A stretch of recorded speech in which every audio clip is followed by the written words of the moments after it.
Today I was reminded on the theme of surrender. I have recently had the pleasure of joining a women's Bible study at my church where we're going over different women in the Bible. We learn about their character, how their role plays a part in the greater role. We learn about the attributes of God and so forth. And it's been a wonderful thing.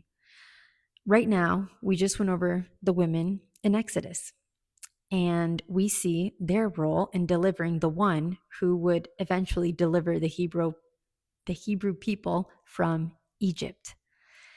What's so cool is that when one of the leaders was talking about Moses' mother, Jochebed, uh, she brought us to a scene in the Bible.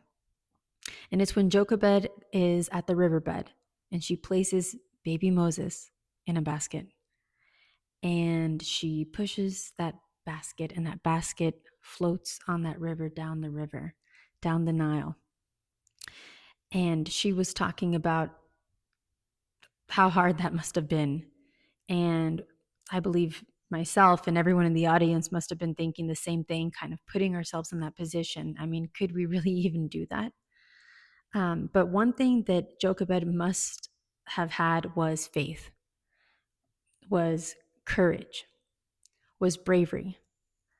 She trusted in the Lord and she feared the Lord. She had reverence. When you have fear of the Lord, that means reverence. She had reverence of the Lord.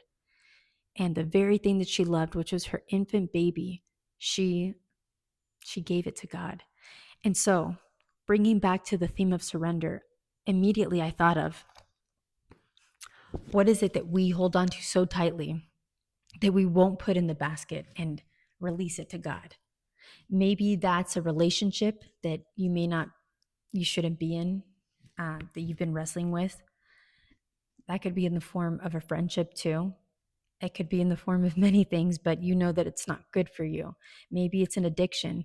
Maybe it's a fear. Maybe it's a circumstance. Maybe it's your job. You know you shouldn't be there, but you fear. You don't want to give it to God.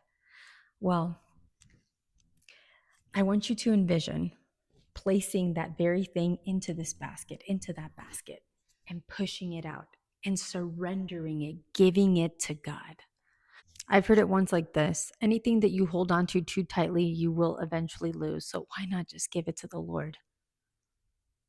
Look what God can do with your Moses. Look what God can do with your surrender. We serve an incredible God, and He wants to bless you. He doesn't want to harm you. He loves you. He wants to bless you abundantly.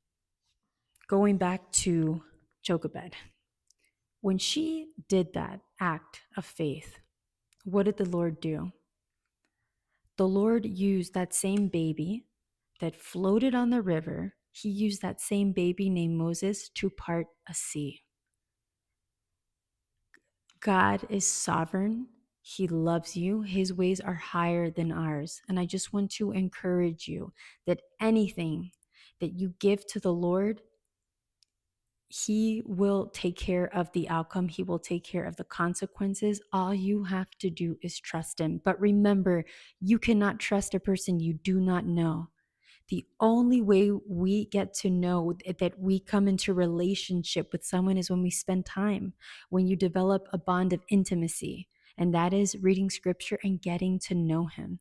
Psalms 139, 23, and 24, I believe, I will fact check myself after this, but I don't want to stop the video, says, "Search me, O God, know my anxious thoughts, know the anxieties of my heart, show me the wicked ways of my heart, Father."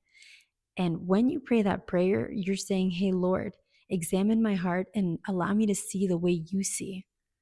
And when you start to do that, you start to see the very things that you need to surrender. And once you start to surrender and put these things in that basket and you push it out in faith and you turn around and you just start running towards God, focusing on God, learning about Him, when you go back to that river, a sea will be parted. But you got to have faith. And remember, you can only have faith in a person that you trust, and you can only have trust in a person that you know. And most importantly, love. Once you get to know His love is when that relationship can take place. I hope this is helpful. Love you guys.